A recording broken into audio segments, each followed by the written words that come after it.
آج کل عشر ذی الحجہ چل رہا ہے، اور الحمدللہ اس میں ایک نیکی کرنا جو ہے وہ عام دنوں کی نیکی کے مقابلے میں بہت زیادہ اجر و ثواب کا باعث ہے۔ تو پہلے بھی اس پر بات ہوئی تھی کہ وہ کون سی نیکی ہے جو کر لی جائے تو انسان سارا دن ہی نیکی میں ہوتا ہے، روزہ رکھنا۔ ٹھیک ہے، اوزاعی کہتے ہیں کہ مجھے یہ معلوم ہوا کہ عشر ذی الحجہ کے دنوں میں سے ایک دن میں عمل کرنا اللہ کی راہ میں غزوہ کرنے کے برابر ہے، جس میں دن کو روزہ رکھا جائے اور رات کو پہرا دیا جائے، سوائے اس کے کہ کوئی شخص شہادت کے ساتھ خاص ہو جائے۔ یعنی ایک ایک عمل کا اجر اتنا زیادہ ہے گویا روزے کے برابر اور رات پہرا دینے کے برابر۔ عبداللہ بن عون کہتے ہیں محمد بن سیرین عشرہ ذی الحجہ کے پورے عشرے کا روزہ رکھتے، یعنی 9 دن کا روزہ رکھتے، پھر جب عشرہ گزر جاتا اور ایام تشریق گزر جاتے تو وہ 9 دن تک افطار کرتے جتنا انہوں نے روزہ رکھا ہوتا۔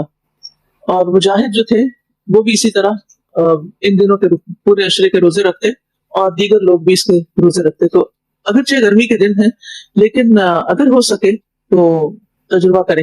ایک دن پہلے دن کا روزہ تھوڑا مشکل ہوتا ہے، لیکن پھر دوسرے دن وہ نارمل ہو جاتا ہے اور انسان کی روٹین بھی بن جاتی ہے، اور آپ کے روزے چھٹے ہوئے بھی ہوں گے کچھ۔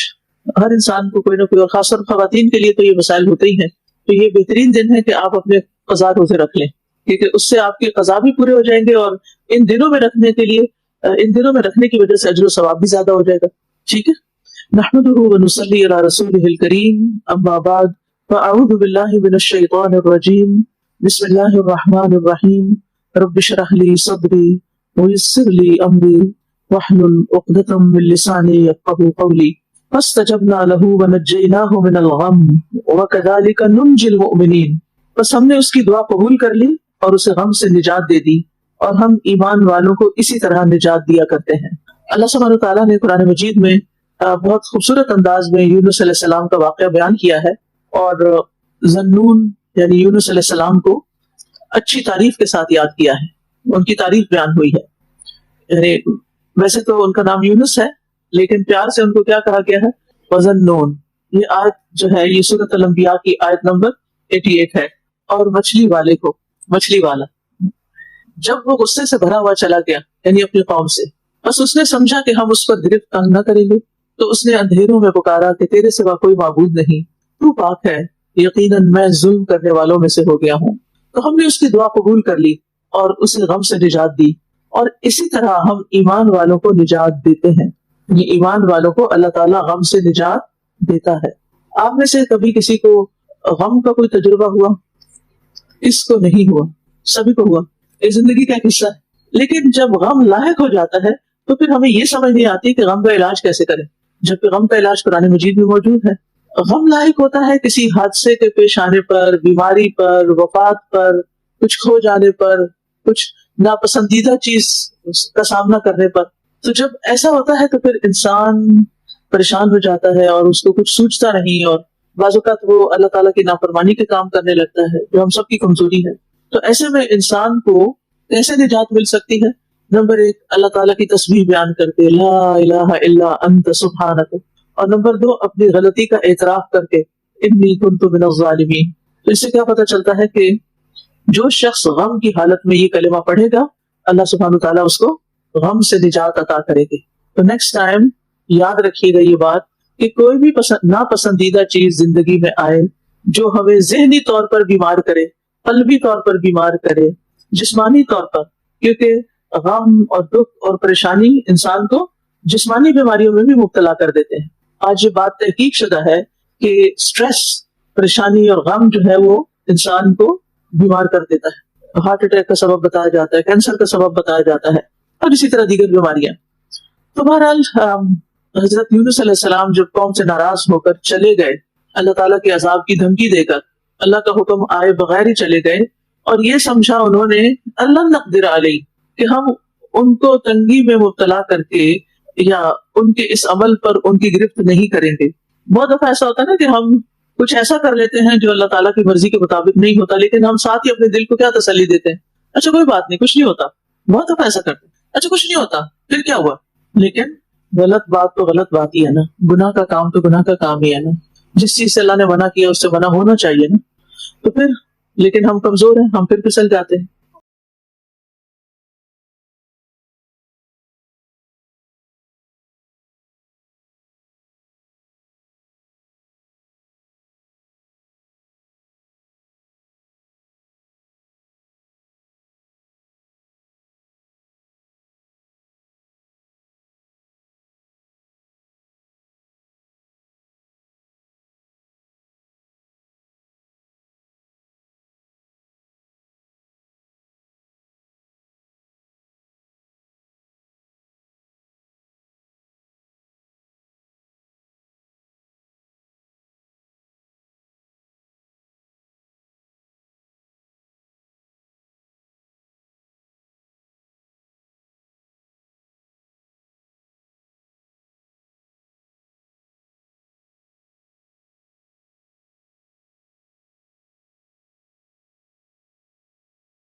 اور ہم اس وقت وہ کر لیتے ہیں جو ہم سمجھتے ہیں کہ ہم ٹھیک کر رہے ہیں، حالانکہ وہ ٹھیک نہیں ہوتا. تو ایسے میں پھر انسان کو کیا کرنا چاہیے؟ اچھا ایک بات آپ نے دیکھی ہوگی کہ جب کوئی غلطی ہوتی ہے تو اندر سے گھنٹیاں بجنے لگتی، رہ رہ کے اس بات کا خیال آتا ہے میں نے اس کے ساتھ زیادتی کی ہے. جو ہی یہ خیال آئے تو اس کو سپریس نہ کریں، اس کو دبائے نہیں، بلکہ کیا کریں؟ اعتراف کر لیں کہ اللہ تعالیٰ آپ غلطی سے پاک ہے، آپ سے کوئی غلطی نہیں ہوتی، ہم تو انسان ہیں. فرق یہی ہے نا، یہ ایک فرق ہے نا خالق اور مخلوق میں، معبود اور عابد میں، کہ معبود غلطی سے، اور معبود ہو بھی وہی سکتا ہے، الہ ہو بھی وہی سکتا ہے جو غلطی سے پاک ہو، اور باقی جتنی بھی مخلوق ہے وہ تو غلطی کرنے والے ہی ہیں. تو پھر کیا ہوا؟ فنادیٰ فی الظلمات، اندھیروں میں جا کر اللہ کو پکارا، اندھیروں میں، رات کا اندھیرا، سمندر کا اندھیرا، مچھلی کے پیٹ کا اندھیرا. آپ نے دیکھا ہوگا کہ اندھیرے میں انسان کے غور و فکر کی صلاحیت اور اپنے اندر جھانکنے کی صلاحیت اور اپنی غلطیوں کو یاد کرنے کی صلاحیت زیادہ بڑھ جاتی ہے. جب ڈسٹریکشن ہوتی ہے نا، دن کی روشنی ہوتی ہے، ہم لوگوں میں بیٹھے ہوتے ہیں، ہم ایک چیز ہمارے دل میں اس وقت بھی خیال آ رہے ہوتے ہیں. بائی دا وے یہ بھی تحقیق سے ثابت ہوا ہے کہ انسان کے اندر اٹھنے والے جو خیالات ہیں ان میں سے اکثریت جو ہے 90+% وہ منفی خیالات کی ہوتی ہے. منفی خیالات زیادہ آتے ہیں انسان، کسی خوف کا، غم کا، پریشانی کا، اندیشہ، انزائٹی، اس طرح کی بہت سی چیزیں اس کے اندر ہو رہی ہوتی ہیں. تو دن کو یا روشنی میں یا لوگوں کے بیچ میں عام طور پر ہم اپنی غلطی کو نہ پہچان سکتے ہیں، نہ اس پہ شرمندہ ہوتے ہیں، نہ اس پہ توبہ معافی کرتے ہیں، کیونکہ لوگ ہمارا دل بہلا رہے ہوتے ہیں. لیکن جو ہی ہم اکیلے ہوتے ہیں تو پھر کیا ہوتا ہے؟ حقیقت نظر آنے لگتی ہے. ایسے میں کچھ لوگ تو ڈینائل میں چلے جاتے ہیں، نہیں کچھ نہیں ہوتا، خیر ہے، سب کر رہے ہیں، تم بھی کر لو. لیکن کچھ لوگ اپنے ساتھ سچے ہوتے ہیں، وہ کہتے ہیں نہیں اللہ سے معافی مانگ لو. تو یونس علیہ السلام چونکہ اللہ کے پیغمبر تھے، اللہ کی معرفت تھی ان کو، لہٰذا انہوں نے کیا کیا؟ اللہ سبحانہ تعالیٰ کی تعریف بیان کی، اللہ تعالیٰ کی ذات کو ہر نقص اور عیب اور آفت سے منزہ اور پاک قرار دیا، اور اپنی غلطی کا اعتراف کر لیا. تو اس سے پتہ چلتا ہے کہ جب انسان اس آیت کے ساتھ خاص طور پر اور اس احساس کے ساتھ اللہ سے دعا کرتا ہے تو اللہ تعالیٰ اس کے غم دور کر دیتا ہے. یہ سوال ہی پیدا ہوتا ہے کہ یونس علیہ السلام نے کچھ مانگا تو ہے نہیں، نہ کہا کہ میری مصیبت دور کر دے، مجھے مچھلی کے پیٹ سے نکال دے، نہ کوئی ہاتھ دعائی مچائی میں کدھر آ گیا ہوں، یہ کیا ہو گیا میرے ساتھ، ہائے اماں، ہائے ابا، ایسا کچھ نہیں کہا. ہم تو یہ کرتے ہیں. تو انہوں نے دراصل اپنی حالت کا اظہار کیا، اللہ تعالیٰ کی شان بیان کی اور اپنی حالت کا اظہار کیا، اور اس کو کہتے ہیں دعائے عبادت. یہ ایک عبادت کی حالت ہوتی ہے. تو دعا جو ہوتی ہے وہ صرف الفاظ کی تکرار کا نام نہیں ہوتا، بلکہ سچی دعا وہ ہوتی ہے جس کے ساتھ سچا عمل بھی شامل ہو جاتا ہے. یعنی سچا عمل جو یعنی سچے عمل سے مراد دعا کا عمل ہے، دعا مانگنا. واضح؟ صرف الفاظ دہرا دینا کافی نہیں. بہت سے لوگ 100,000 دفعہ آیت کریمہ پڑھ رہے ہوتے ہیں، ایک دفعہ نہیں سوچ کے پڑھتے کیا کریں. یہ ہم سے مطلوب نہیں ہے. ہم سے کیا مطلوب ہے؟ سچی دعا مطلوب ہے. پھر چاہے آپ تکرار کریں کوئی حرج نہیں، اور اس کے ساتھ سچا عمل بھی ہو. اور سچا عمل اس وقت کیا ہے؟ دعا کرنا، ٹھیک ہے، اور اس کے ساتھ صدقہ خیرات کر دینا، یا جو غلط کام کیا ہے اس کے الٹ کام کرنا. اور پھر آپ دیکھیے کہ ہمارا غم اتنا بڑا غم نہیں ہوتا جو یونس علیہ السلام کا غم تھا، اللہ کی ناراضگی کا غم، اور پھر اندھیرے میں آ جانے کا اور ایک ٹریپ ہو جانے کا. آپ دیکھیے دنیا کی جیل یا قید جو ہوتی ہے وہ بھی بڑی وحشت ناک ہوتی ہے. اور امیجن کریں کہ آپ ایسی جگہ پر موجود ہیں، کوئی ہے جو اس وقت انسان کی آواز سن سکے، پکار سن سکے. اپنے آپ کو کسی ایسی جگہ امیجن کریں جہاں کوئی آپ کی آواز سننے والا نہیں. کبھی آپ میں سے کوئی کسی ایسی جگہ ٹریپ ہوا، کسی کمرے میں، کسی بھی جگہ؟ کیا بتاؤں آپ نہ کبھی. سازا اسٹوری تھوڑی سی خطرناک سی ہے. مجھے ہوم لینڈ سیکورٹی نے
ایئرپورٹ پہ سائڈ لائن کر لیا تھا بورڈنگ ٹائم پہ، اور میرے سارے ڈیوائسز جو تھے انہوں نے کانفسکیٹ کر لیے تھے جب میں پڑھ رہی تھی.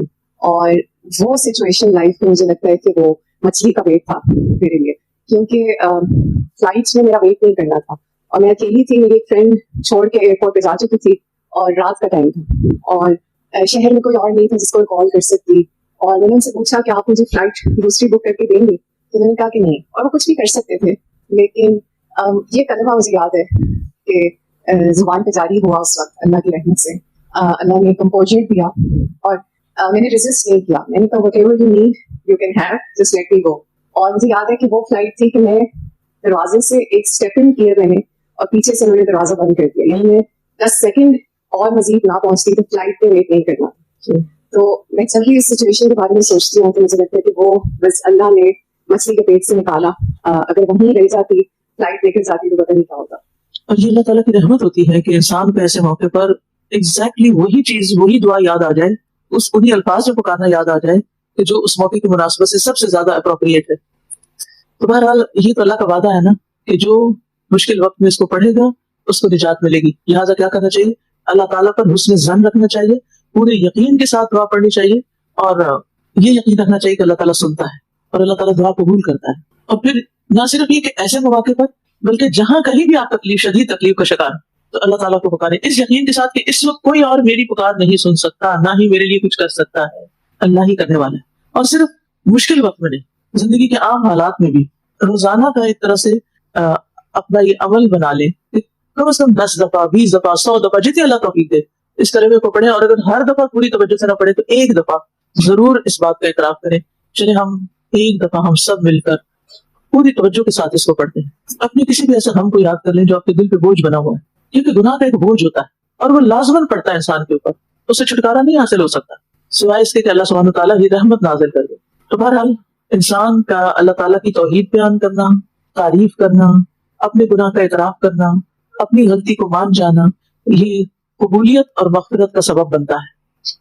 اور اللہ تعالیٰ کسی کا بھی نیک عمل ضائع نہیں کرتا. لہٰذا ہم سب کو اللہ تعالیٰ سے حسن ظن رکھنا چاہیے اور زبان سے اچھے کلمات ادا کرنے چاہیے. تو پیج پلٹیے, چیپٹر کا نام ہے اللہ تعالیٰ کے ساتھ حسن ظن رکھیں, یعنی اچھا گمان رکھیں, زبان سے اچھے کلمات ادا کریں. ظن کا لفظ نا اردو زبان میں نہیں ہوتا, بلکہ اردو زبان میں عربی سے آیا ہے, یعنی اوریجنلی اردو لفظ نہیں ہے بلکہ عربی لفظ ہے.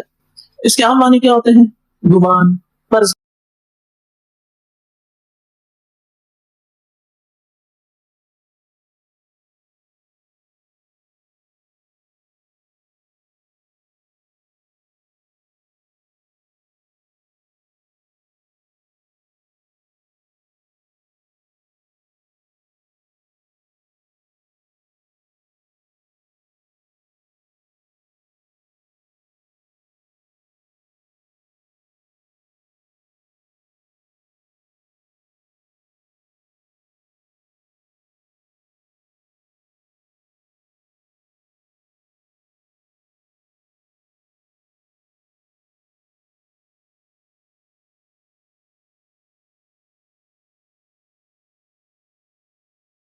کر لینا, اندازہ لگا, یعنی اندازہ تک کچھ خیال رکھنا.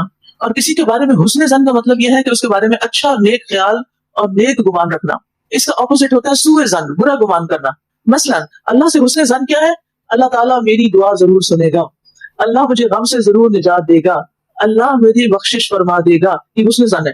اور سوء ظن کیا ہے؟ میری دعا تو سنتا ہی نہیں, میری یہ دعا نہیں سنی جائے گی, یہ نہیں قبول ہونے والی, میری تو لگتا ہے بخشش ہی نہیں ہوگی.